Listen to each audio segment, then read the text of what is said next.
So we have a meditation going on here,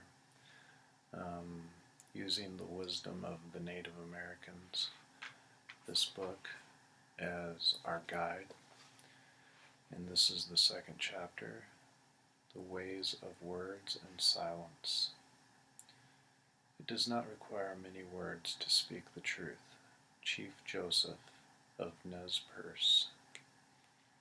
Silence was meaningful with the Lakota, and his granting a space of silence before talking was done in the practice of true politeness and regardful of the rule that thought comes before speech. And in the midst of sorrow, sickness, death, or misfortune of any kind, and in the presence of the notable and great, silence was the mark of respect. More powerful than words was silence with the Lakota. His strict observance of this tenet of good behavior was the reason, no doubt, for his being given the false characterization by the white man of being a stoic. He has been judged to be dumb, stupid,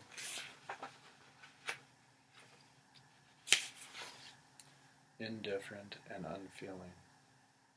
As a matter of truth, he was the most sympathetic of men, but his emotions of deep and sincerity were tempered with control. Silence meant to the Lakota what it meant to Disraeli when he said, "Silence is the mother of truth," for the silent man was ever to be trusted, while the man ever ready with speech was never taken seriously. Chief Luther, Standing Bear, Teton Sioux. In my opinion, it was chiefly owing to their deep contemplation in their silent retreats in the days of youth that the old Indian orators acquired the habit of carefully arranging their thoughts. They listened to the warbling of birds and noted the grandeur and the beauties of the forest, the majestic clouds which appear like mountains of granite floating in the air, the golden tints of a summer evening sky, and all the changes of nature possessed a mysterious significance. All this combined to furnish ample matter for reflection to the contemplating youth. Francis Asichanac, or Blackbird of the Ottawa.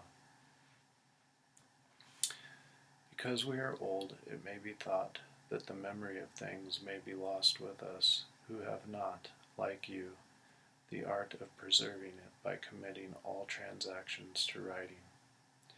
We nevertheless have methods of transmitting from father to son an account of all these things.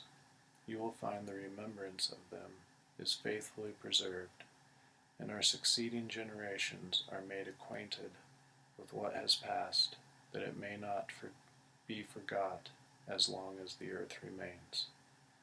Kanekhango, treaty negotiations with 6 nations.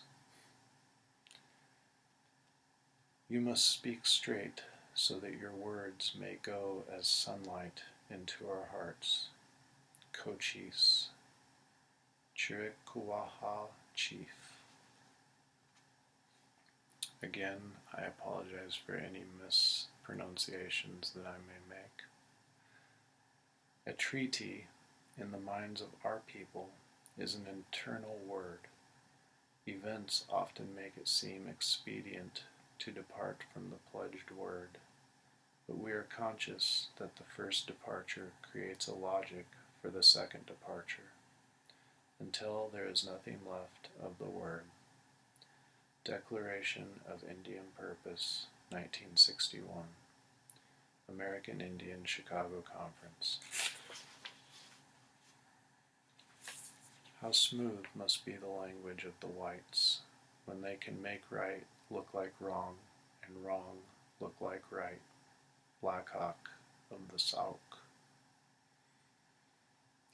My father, you have made promises to me and to my children. If the promises had been made by a person of no standing, I should not be surprised to see his promises fail. But you, who are so great in riches and in power, I am astonished that I do not see your promises fulfilled. I would have been better pleased if you had never made such promises, than that you should have made them and not performed them. Shinguakones, or Little Pine. And now, please join me in 5 minutes of meditation. We can release these things and just allow them to enter our subconscious. Sit with your hips higher than your knees and your hands open to the sky. I will be in the Gyan Mudra or the Yoga Mudra with my fingers together like this.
When you're ready, open your eyes.